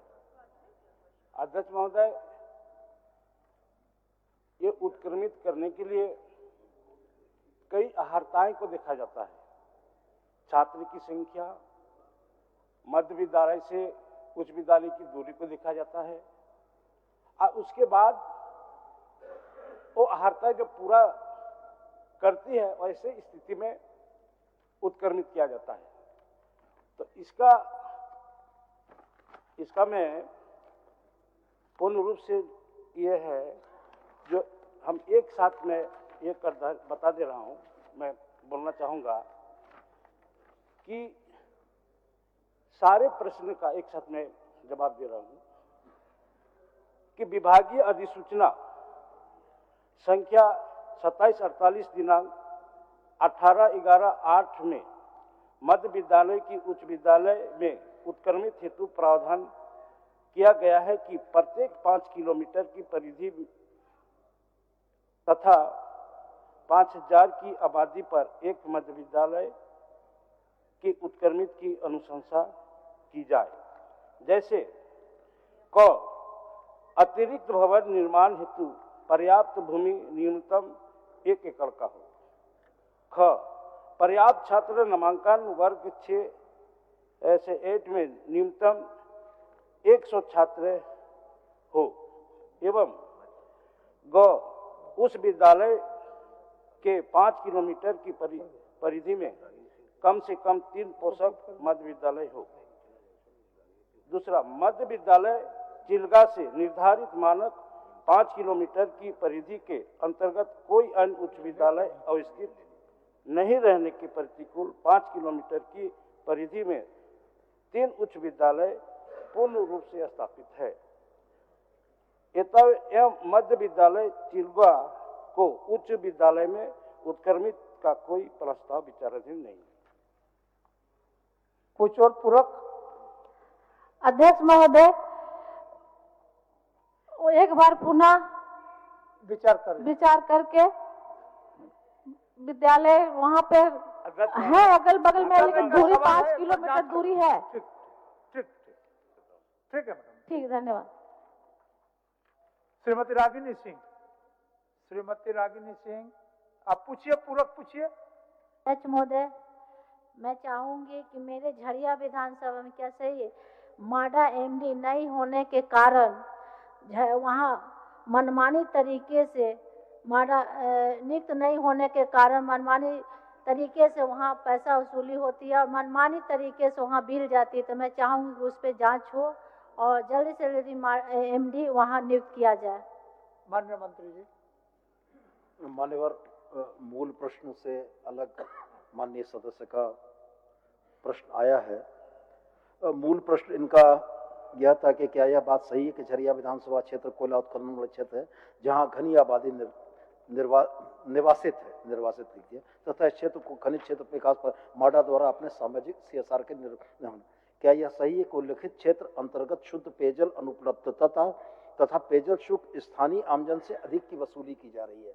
मान्यवर, मैं सदन के माध्यम से उनको ये बताना चाहूँगा कि झारखंड खनिज क्षेत्र विकास प्राधिकार द्वारा जो प्रतिवेदित किया गया है कि झरिया विधानसभा क्षेत्र में झामाडा के द्वारा 51.72 MLD शुद्ध पेयजल आपूर्ति किया जाता है और निर्धारित पेयजल शुल्क घरेलू जल संयोग जो है वो 13 रुपया 50 पैसा प्रति किलोलीटर अथवा न्यूनतम 100 रुपया प्रति माह तथा खदान एवं व्यावसायिक जल संयोग 44 रुपया प्रति किलोलीटर के दर से लिया जा रहा है।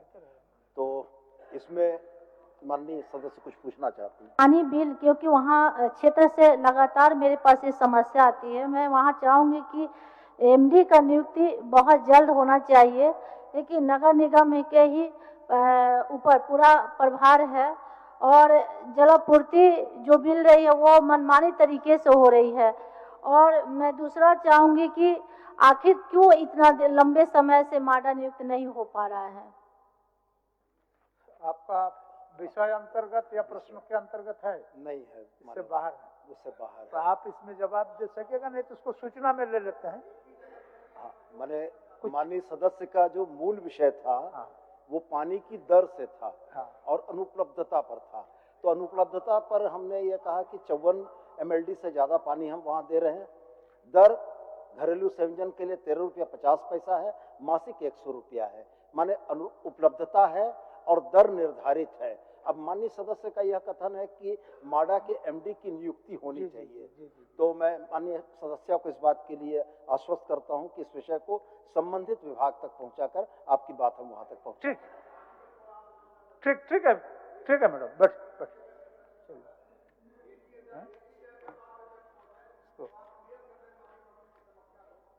डॉक्टर नीरज यादव 100 एवं श्री राज सिन्हा 100 द्वारा राज्य सरकार एकेडमिक काउंसिल जैक द्वारा आयोजित होने वाली परीक्षा के अभ्यर्थियों को न्याय दिलाने हेतु प्रश्न पत्र लीक होने की जांच सीबीआई से कराने संबंध में पृथक पृथक कार्य स्थगन की सूचना प्राप्त हुई है। चलते बजट सत्र में इस सूचना पर विचार विमर्श संभव है, इसलिए इस सूचना को अमान्य किया जाता है। शून्यकाल। मान्य सदस्य श्री मंगल कालिंदी जी। माननीय सदस्य श्री मंगल कालिंदी जी। अध्यक्ष महोदय, पूर्वी सोनभद्र जिला अंतर्गत जुगसलाई विधानसभा क्षेत्र के पटमदा अंचल में बामनी स्थित मॉडल इंग्लिश उच्च विद्यालय का भवन विगत 10 वर्षों से बनकर तैयार रहने के बावजूद अब तक उक्त विद्यालय भवन का उपयोग नहीं किया जा सका है, जिस कारण छात्र छात्राओं को काफी असुविधा हो रही है। अंत लोकहित एवं छात्र हित में मैं सदन के माध्यम से उल्लेखित विद्यालय को सुचारू रूप से शुरू करने हेतु सरकार से मांग करता हूं। माननीय सदस्य श्री रामचंद्र सिंह।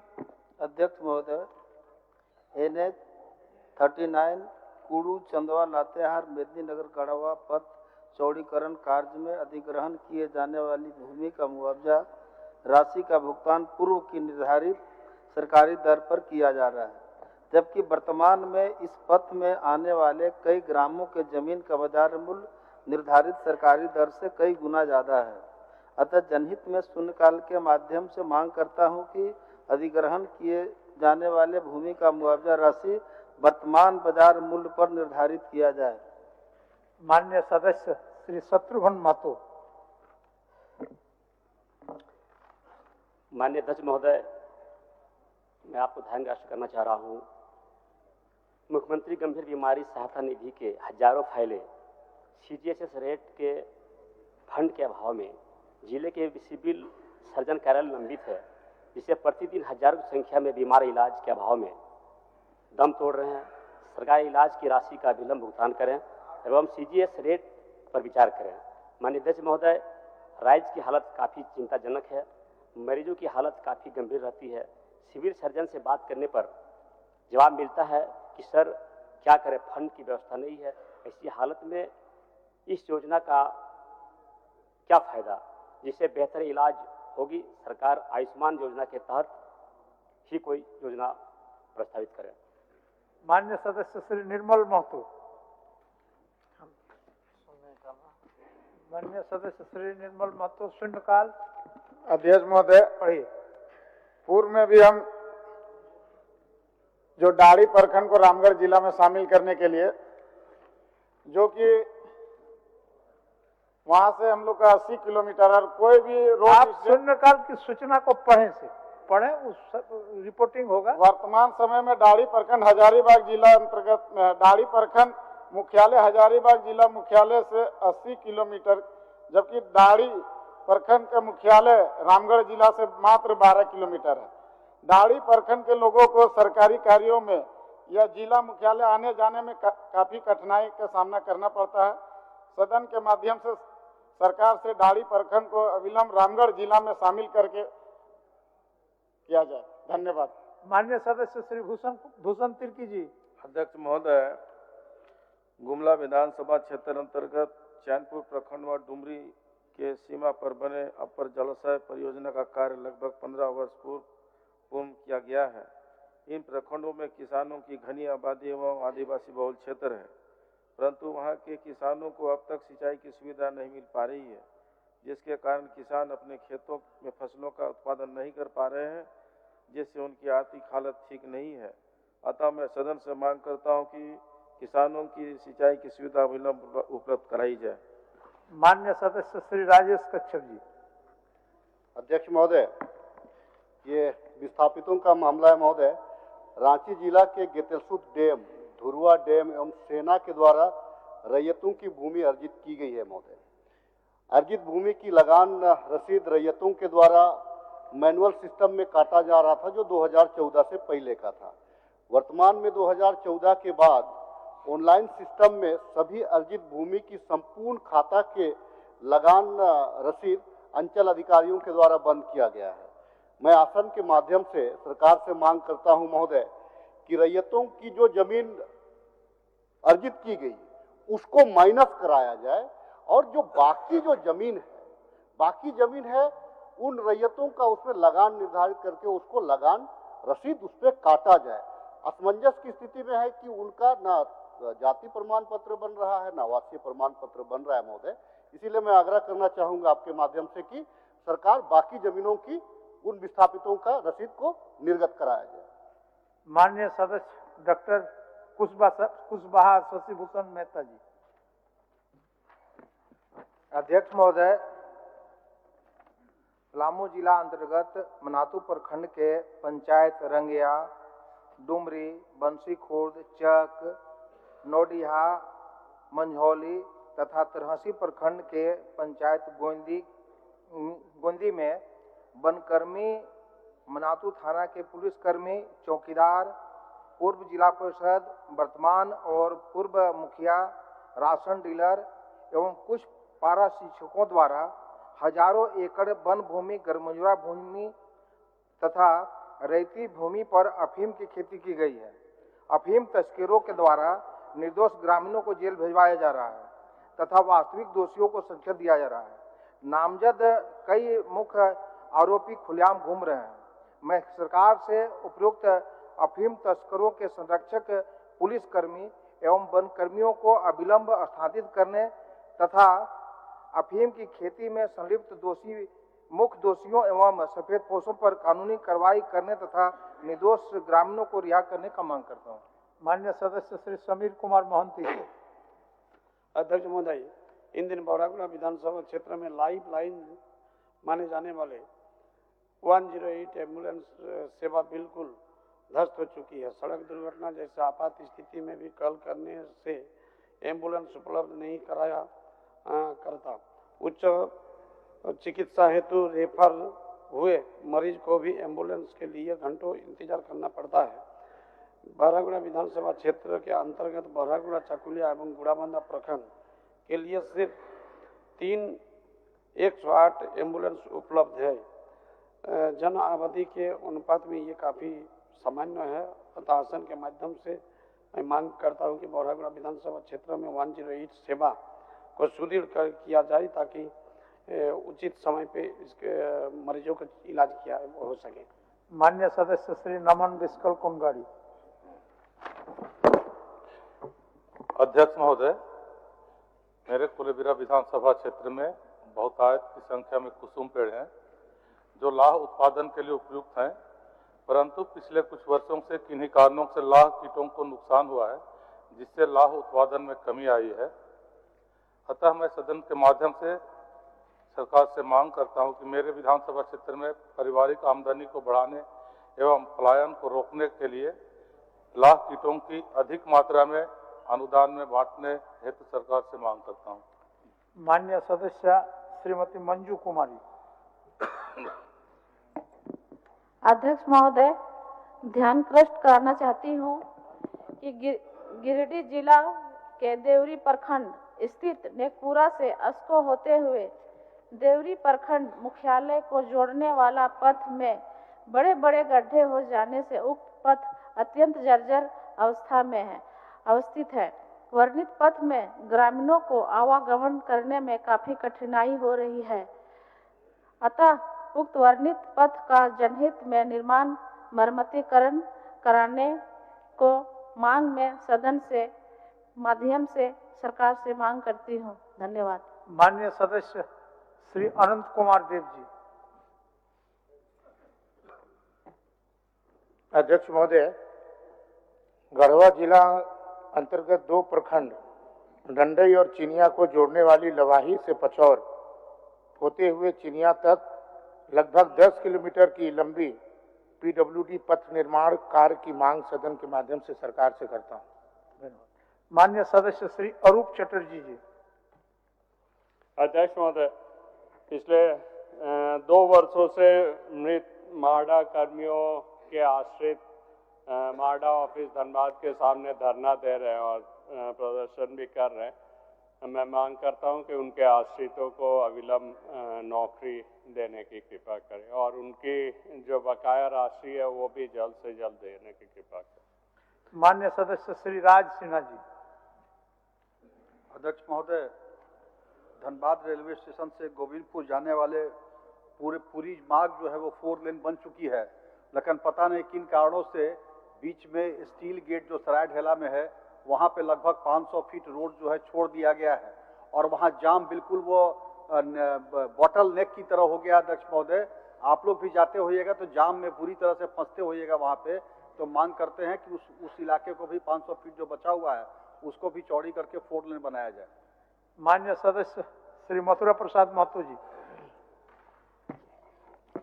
अध्यक्ष महोदय, आपके माध्यम से सरकार का ध्यान आकर्षित करते हुए कहना है कि धनबाद जिला अंतर्गत टुंडी प्रखंड के तहत फतेहपुर पंचायत के ग्राम डंडाटांड, गोदाम टोला मोड़ से जोजोडी, डूंगरी, गंडुआ नदी, लोंगी, अंगैया पुल, पहाड़ी मोड़, टोला हिरघुटू, बांध घुटू होते हुए रांगा मठिया, चढ़री पहाड़ी मोड़ तक पथ पुलिया अंग गढ़वाल अत्यंत जर्जर अवस्था में है, जिसके कारण ग्रामीणों को आवागमन में काफी कठिनाई का सामना करना पड़ता है। अतः मैं आपके माध्यम से सरकार से मांग करता हूं कि जनहित में वर्णित पथ का निर्माण यथाशीघ्र कराया जाए।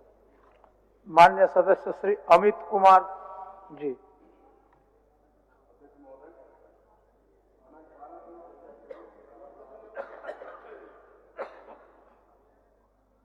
दिनांक 12/2/2024 की रात सोनातू प्रखंड के ग्राम गौड़िया में रंजित प्रसाद साहू एवं उनकी पत्नी मीना देवी के घर में आग लगने के कारण मृत्यु हो गई एवं घर की सारी संपत्ति जलकर खाक हो गई। उनके 2 पुत्र, जिसमें से एक पुत्र दिव्यांग जिसकी उम्र 23 वर्ष है एवं दूसरे की उम्र 18 वर्ष है, दोनों ही पुत्रों के लिए जीवन एक चुनौती बन गई है। उनकी सहायता हेतु मैं सदन के माध्यम से मुआवजा राशि की मांग करता हूँ। माननीय सदस्य श्री जनार्दन पासवान जी। अध्यक्ष महोदय, चतरा जिले में पावर ग्रिड बनकर तैयार है। ये केवल 14 पोल वन विभाग से अनुमति नहीं मिलने के कारण बिजली आपूर्ति ठप है। मैं सरकार से मांग करता हूं कि यथाशीघ्र इसको चालू कराया जाए। माननीय सदस्य श्री रोशनलाल चौधरी जी। रोशनलाल चौधरी जी।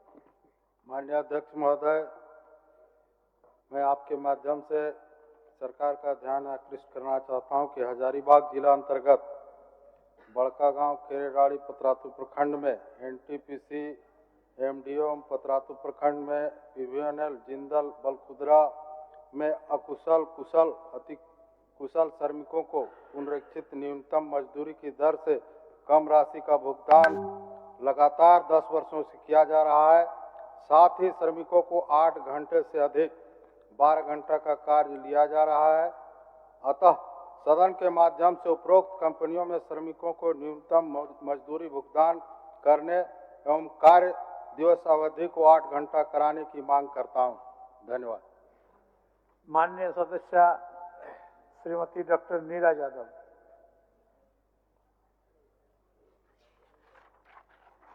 माननीय अध्यक्ष महोदय, कोडरमा जिला के मरकच्चो प्रखंड स्थित +2 उच्च विद्यालय देवीपुर में 2000 से अधिक छात्र छात्राएं अध्ययनरत है महोदय, और छात्र छात्राओं को एक साथ अध्ययन करने में काफ़ी कठिनाई होती है महोदय, क्योंकि भीड़ वहाँ बहुत ज़्यादा है। विद्यालय के पास में अपना 10 एकड़ जमीन भी है महोदय, इसलिए हम सरकार से मांग करते हैं कि बालिकाओं के लिए अध्ययन करने हेतु अलग से देवीपुर में +2 उच्च विद्यालय की स्थापना कराई जाए महोदय। माननीय सदस्य श्री जयराम कुमार महतो जी। धन्यवाद अध्यक्ष महोदय। मैं आपके माध्यम से सरकार से मांग करता हूं, और अभी वर्तमान में जेपीएससी के छात्र लगातार आंदोलन कर रहे हैं, विभिन्न प्रकार के कार्यक्रमों के माध्यम से सरकार का ध्यान आकृष्ट करने का प्रयास भी कर रहे हैं, किंतु अब तक उनकी मांगों को अनसुना किया गया। अध्यक्ष महोदय, छात्र के विषय राज्य के सदैव ज्वलंत मुद्दे रहे हैं, और आज झारखंड राज्य जिस पृष्ठभूमि से आता है, मध्यम वर्ग परिवार के माता पिता बड़ी मेहनत के साथ पाई जुगाड़ करके अपने बच्चों को हजारीबाग, रांची, धनबाद जैसे शैक्षणिक संस्थानों में पढ़ने के लिए भेजते हैं अध्यक्ष महोदय, और उनकी आशा होती है कि परीक्षाएं नियमित होंगी, उन परीक्षाओं में बैठेंगे, उत्तीर्ण होकर अपने सपनों को साकार करेंगे। लेकिन आज दुर्भाग्य की बात है कि राज्य की सर्वोच्च संस्था नियुक्ति की जेपीएससी में अध्यक्ष नियुक्त नहीं किए जाने से परीक्षा संबंधित काफी समस्याएं हैं और भी अन्य समस्याएं हैं। अतः मैं आपके माध्यम से सरकार से मांग करता हूं, सर्वप्रथम जेपीएससी का चेयरमैन नियुक्त किया जाए, साथ ही साथ जेपीएससी और जेसीसी का एक वार्षिक कैलेंडर जो कि आपके घोषणा पत्र में भी सरकार का था, उसे जारी किया जाए, ताकि छात्र अपने भविष्य और परीक्षाओं को लेकर एक पॉजिटिव हो सके। धन्यवाद अध्यक्ष महोदय। माननीय सदस्य श्री अमित कुमार यादव जी। अध्यक्ष महोदय, हजारीबाग जिला अंतर्गत बरकट्ठा प्रखंड मुख्यालय NH2 के किनारे स्थित विश्व विख्यात 87 डिग्री गर्म जलकुंड सूर्यकुंड पर्यटन स्थल का विस्तृत DPR बनाकर व्यापक रूप से विकास करने की मांग सरकार एवं सदन से करता हूं। माननीय सदस्य श्री नागेंद्र महतो जी।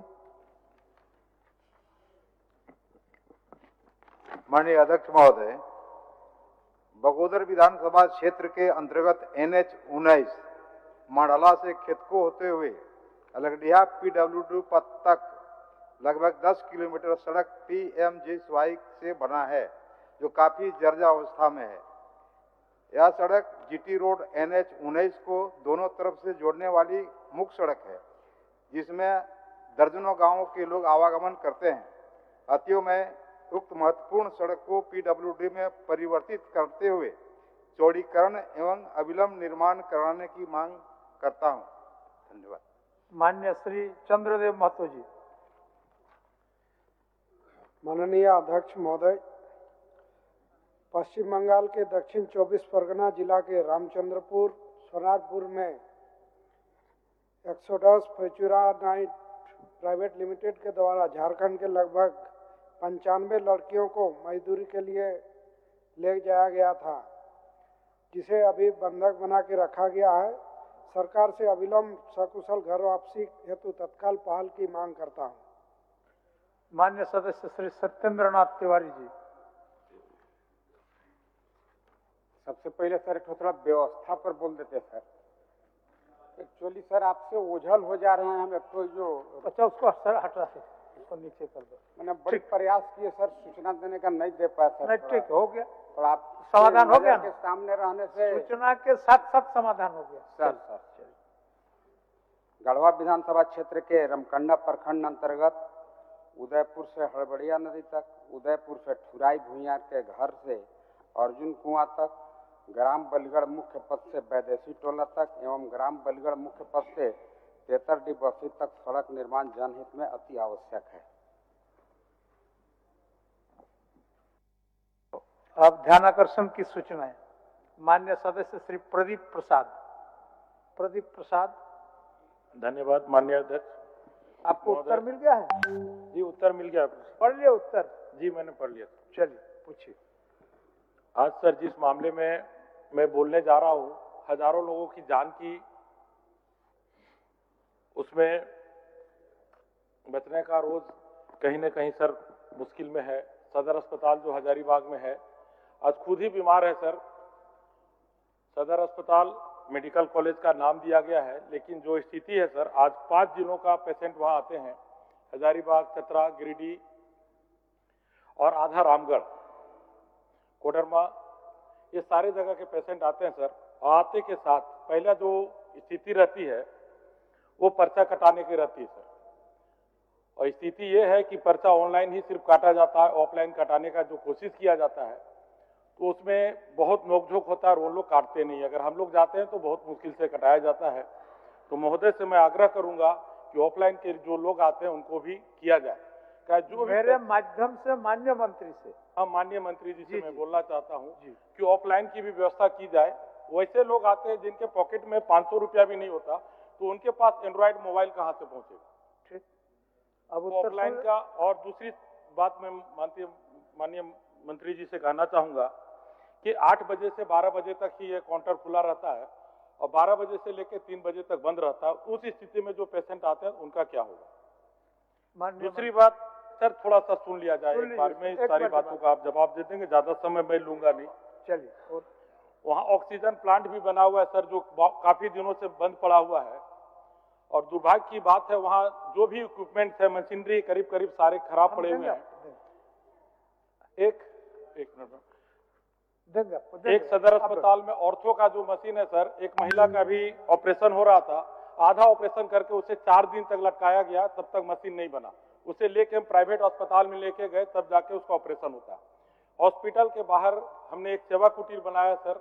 वार्ड बॉय हमेशा नदारत रहते हैं मंत्री जी, वार्ड बॉय वहाँ होते नहीं है। जो भी पेशेंट जाते हैं उसको उठा के कोई ले जाने वाला नहीं होता है। यहाँ तक स्ट्रेचर खुद लेके परिजनों को जाना पड़ता है। तो हमारे 4 लोग एनी टाइम रहते हैं जो पेशेंट को उठा के वहाँ हम लोग ले जाते हैं। तो वार्ड बॉय का जो भी पेमेंट होता है वो सरासर घपला है, उस पर थोड़ा जांच किया जाए। ठीक, इमरजेंसी दवाइयाँ जितनी भी है सर वो नहीं होती है।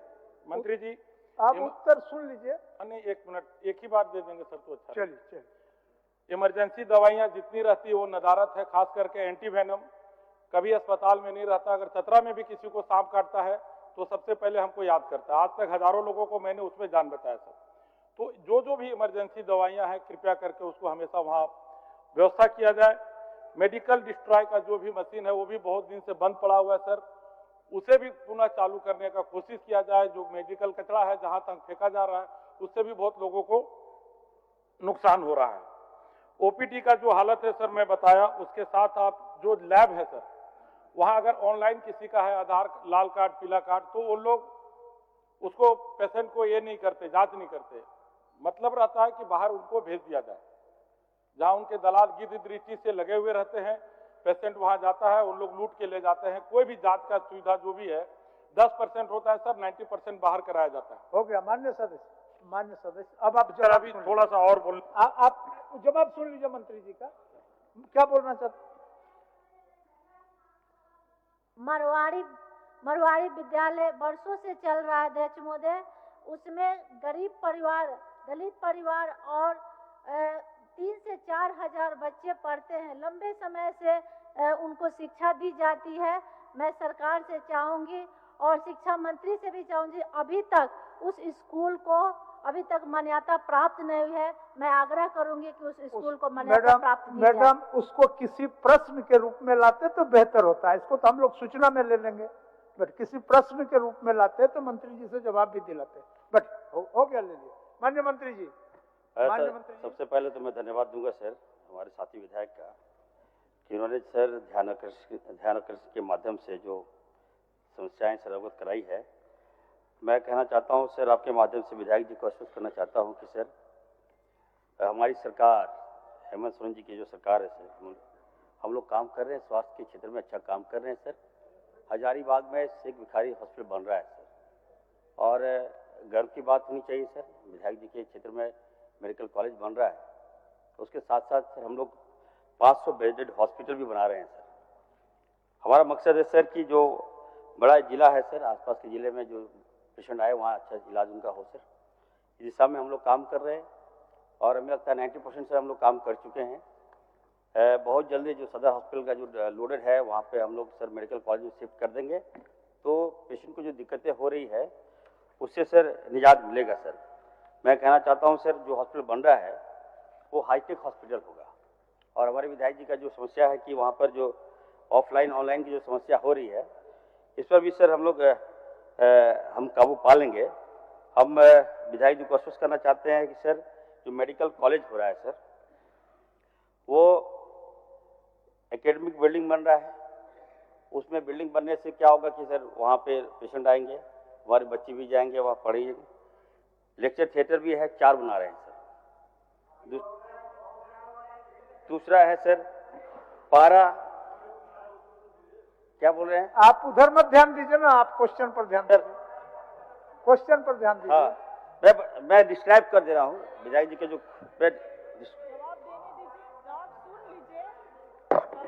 चलिए आप मनोज बाबू हस्ताक्षरी थे क्या? क्वेश्चन का हस्ताक्षरी थे आप? नहीं थे। सर लैबोरेटरी भी हम बनवा रहे हैं सर, लाइब्रेरी भी हम दे रहे हैं सर, हॉस्टल भी हम दे रहे हैं सर, डॉक्टर्स क्वार्टर्स हम दे रहे हैं, ताकि सर फैसिलिटी दे रहे हैं आपके क्षेत्र में। हमारे बच्चे वहाँ डॉक्टर बनेंगे तो वहाँ का लाभ मिलेगा। विधायक जी का जो समस्या है सर कि हमारे जो डॉक्टर्स हैं सर वो सदर हॉस्पिटल में जा रहे हैं, वहाँ लोड ज़्यादा बढ़ जा रहा है। तो जब मेडिकल कॉलेज बन रहा है तो निश्चित तौर पर ट्रेनिंग कहाँ लेंगे, वो अपना सेवा दे रहे हैं, गरीब का इलाज कर रहे हैं, तो थोड़ा सा दिक्कतें हो रही है। लेकिन हम अवगत आश्वस्त करते हैं विधायक जी को कि 25 में अंत तक हमारा बिल्डिंग भी तैयार हो जाएगा, हमारा सदर हॉस्पिटल भी तैयार हो जाएगा, और आपको सारी समस्याओं से सर हम लेस कर देंगे सर। दूसरा है सर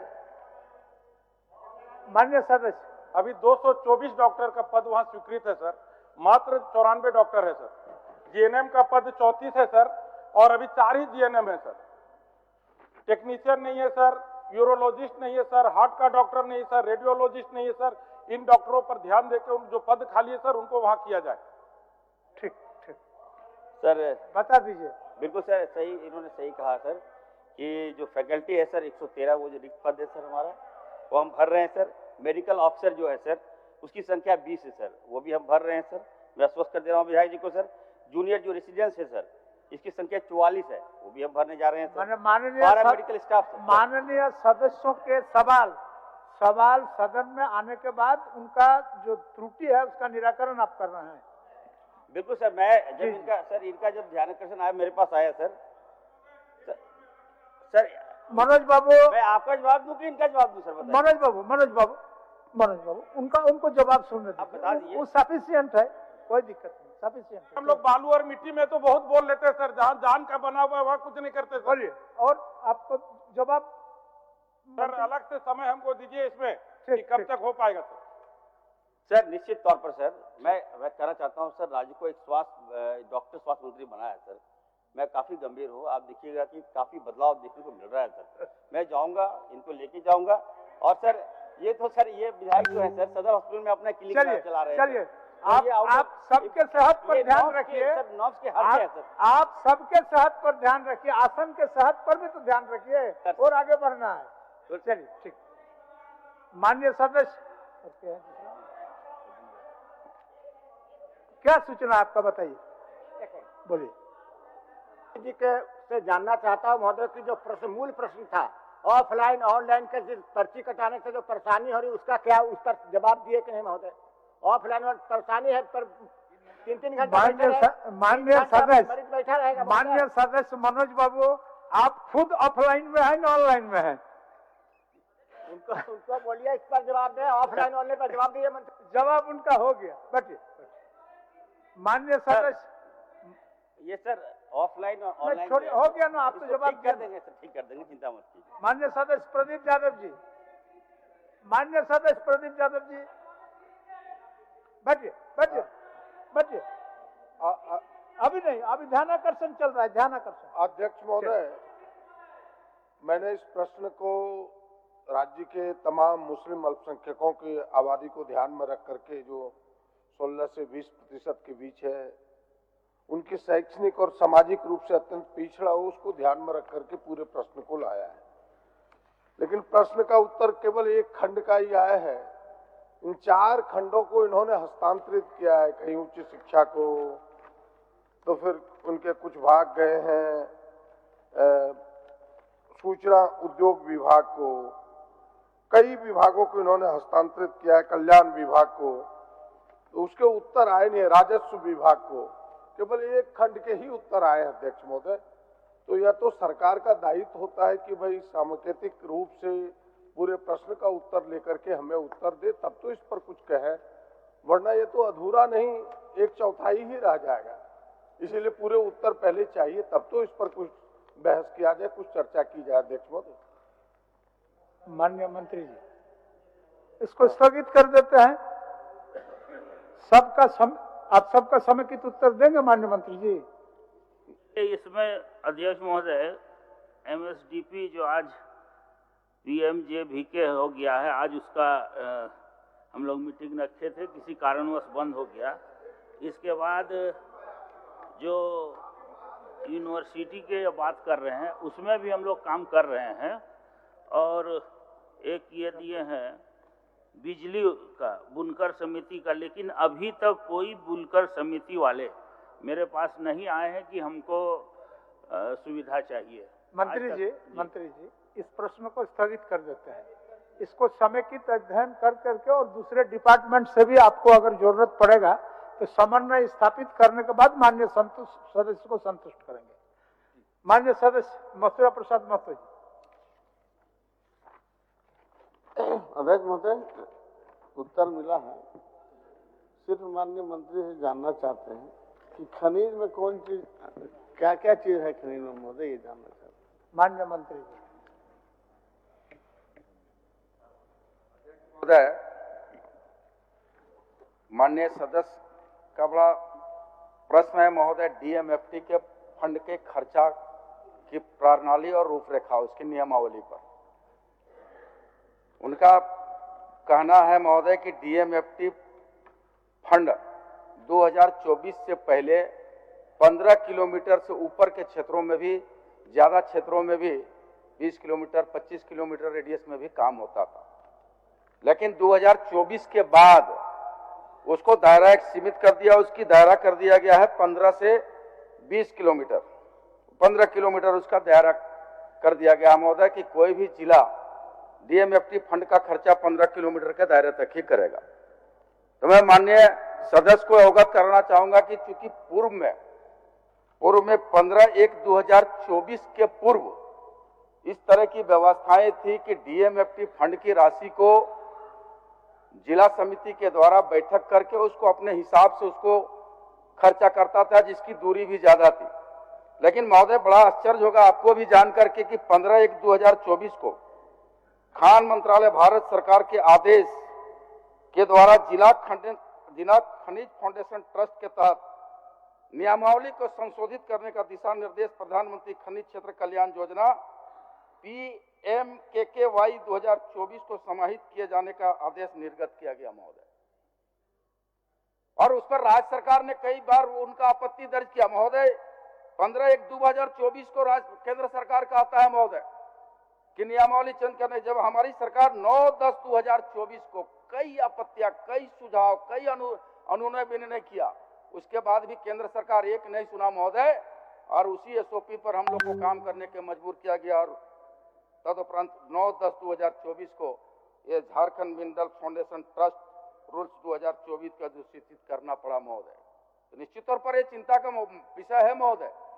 हम आपके माध्यम से सदन में कहना चाहेंगे कि महोदय, ये नियमावली जो बना है, केंद्र सरकार जो डायरेक्शन दिया है, निश्चित तौर पर राजहित में, जनहित में नहीं है महोदय।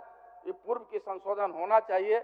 हम चाहेंगे महोदय कि हमारी सरकार है, इस पर हम लोग पुनः एक बार प्रयास करेंगे महोदय। अध्यक्ष महोदय, माननीय मंत्री ने जितना बात बोला उत्तर में सब हम देख चुके हैं। हम सिर्फ इतना जानना चाहते हैं कि खनिज में क्या क्या चीज जो समाहित है, क्या उसमें बालू, क्या उसमें पत्थर आता है कि नहीं, कि सिर्फ कोयला ही है।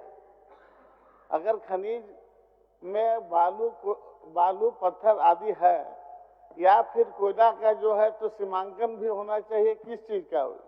हमारा ये जो मिनरल जो चीज हमारे झारखंड में है, सिर्फ कोयला ही तो नहीं है, खनिज से भरा ये झारखंड है।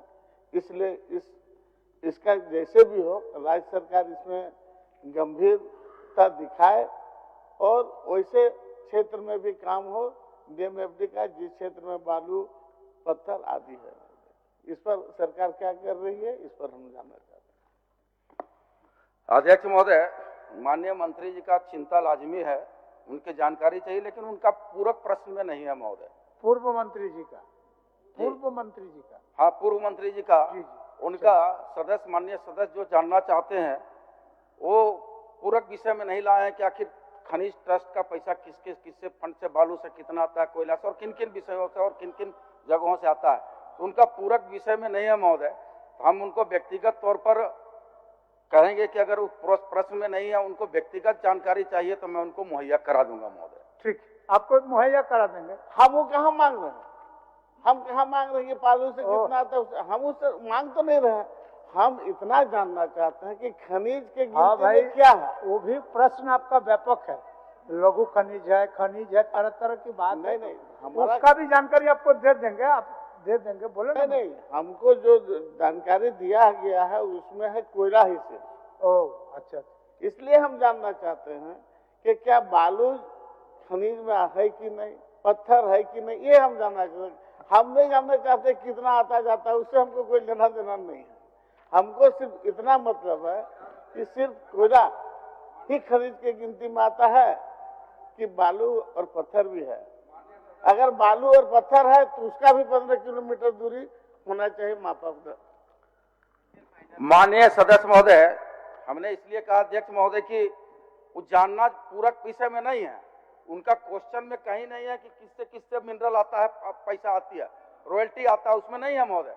लेकिन मैं ये बता देना चाहता हूँ माननीय सदस्य को कि जितने भी मिनरल्स है उस सब से रॉयल्टी आती है, चाहे वो बालू हो, कोयला हो, लोहा हो, अभ्रक हो, सबसे आती है महोदय। कहाँ पूछ रहे हैं महोदय कि हम कहाँ से, तो हम थोड़े पूछ रहे हैं। माननीय मंत्री जी, थोड़ा सा हम सहयोग माना वो इस विषय पर नहीं जानना चाहते हैं, वो खाली जानना चाहते हैं जो खनिज में क्या क्या आता है। हाँ, यही जानना बालू हुआ, लोहा अयस्क हुआ, कोयला हुआ, यूरेनियम हुआ। मैं तो कहा महोदय, हमने तो कहा कि लोहा है, सोना है, बॉक्साइट है, कोयला है, तांबा है, यूरेनियम है, मैं तो कह रहा हूँ महोदय। सारा खनिज में ही आता है। बालू आता है, माइनर मेजर दोनों में आता है मेजर। अगर बालू में को खनिज के गिनती में है तो बालू घाट की भी दूरी DMFD में आना चाहिए। ठीक, मेरा ये सब संज्ञान में ले लीजिए माननीय मंत्री जी। ठीक है महोदय, दिखवा लेते हैं। ठीक महोदय।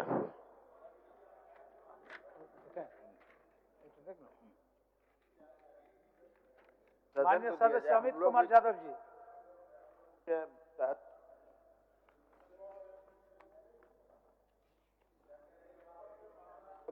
विस्थापितों का मामला अध्यक्ष महोदय। अध्यक्ष महोदय, हमारे यहाँ बांझेरी पावर प्लांट डीवीसी का लगा हुआ अध्यक्ष महोदय, और ये सबसे पहले जो हम लोग को आंसर दिया गया है, उत्तर दिया गया अध्यक्ष महोदय, यही पहले सबसे पहले गलत है।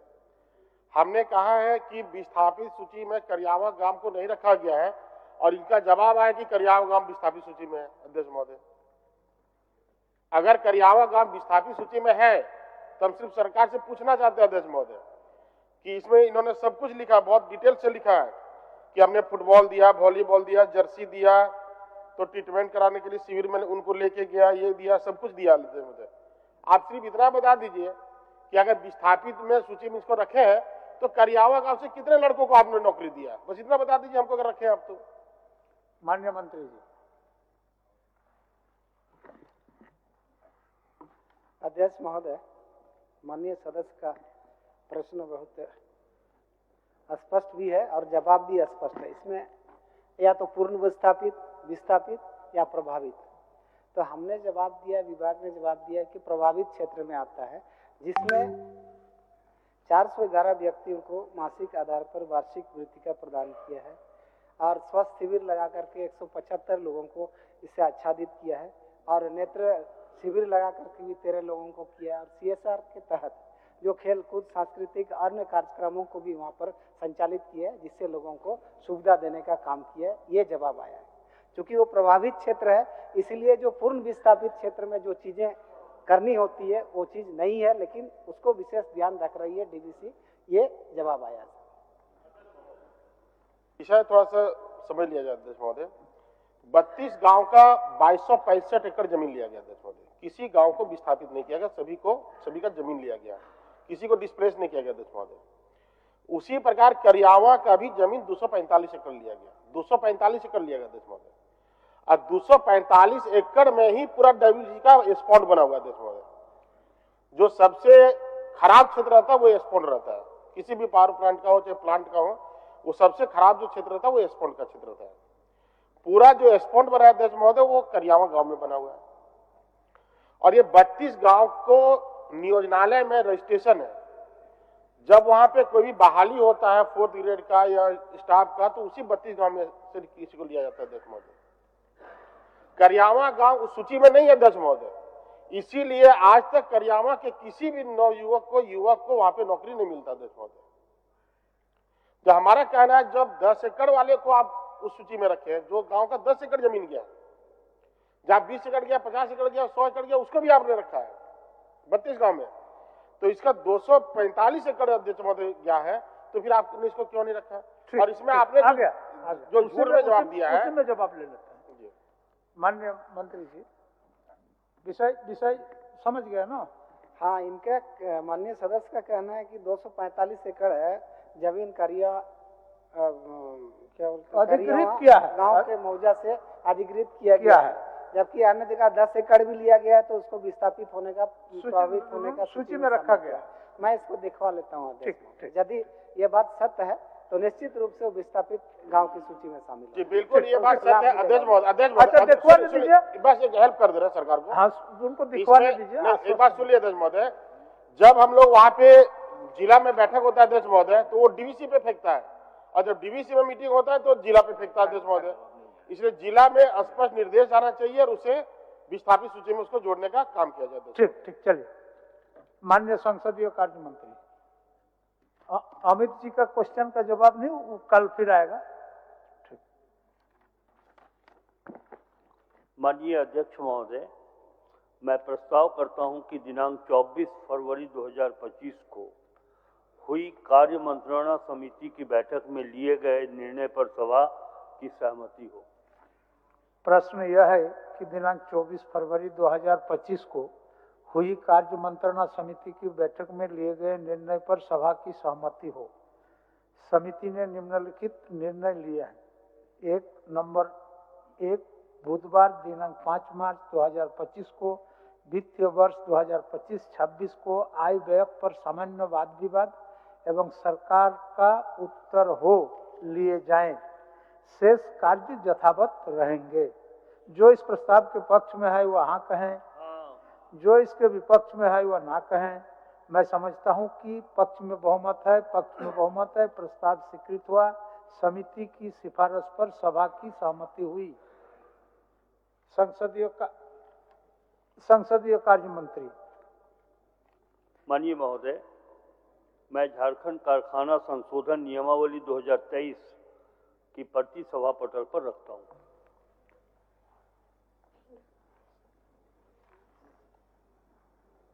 माननीय सदस्यगण, सभा की कार्यवाही 2 बजे अपराह्न तक के लिए स्थगित की जाती है।